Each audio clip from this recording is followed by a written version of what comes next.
Madzimai, amisa kendi. Sakuru wanakoboiza. Ndafa, munondivurira era msuwa. Munondivurira era msuwa. Munondivurira era msuwa. Nemabasa ninobata. Munondivurira era msuwa. Munondivurira era msuwa. Munondivurira era msuwa.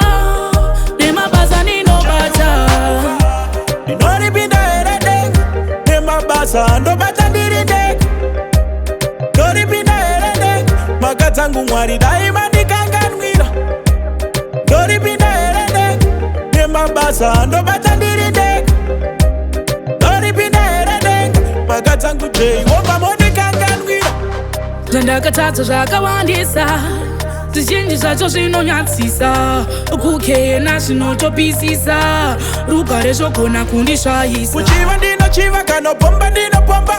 Vazhinji vakafa nezvigumbu kumakomba. Chandokumbira ruregerero hapana chanaziva. Mubvunzo wangu ndiwo umwe. Ndafa, munondivurira era msuwa. Munondivurira era msuwa. Munondivurira era msuwa. Nemabasa ninobata. Munondivurira era msuwa. Munondivurira era msuwa. Munondivurira era msuwa. Nemabasa ninobata. Ndinolipinda era dek. Nemabasa ndobata ndiri dek. Ndolipinda era dek. Makadzangu Mwari daima ndikanganwira. Ndolipinda era dek. Nemabasa ndobata ndiri dek. Ndolipinda era dek. Makadzangu Jehova mondikanganwira. Ndokumbira mgondirangarira, zvimwe ndoita zvimwe vanondivhurira, mweya weri madzimai inondiputira, sororo ndauya ndora ndinokumbira, ishe ndiro randinokumbira, sororo ndauya ndora ndinokumbira, kana ndafa ndiro randinokumbira, sororo ndiro randinokumbira. Ndinotadza nekushora, ndinotuka ndinonyeya, moyo yevamwe ndini ndouraya.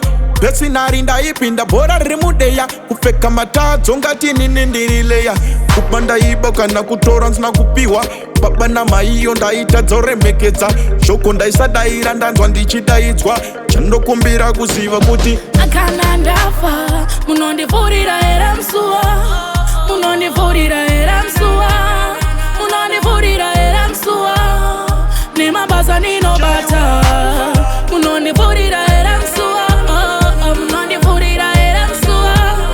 Munondivurira era msuwa. Nemabasa ninobata.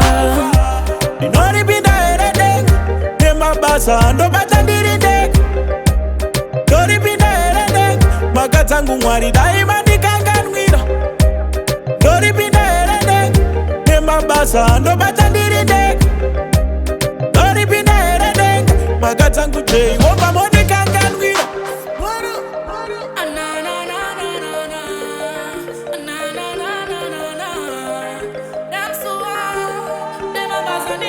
Yo,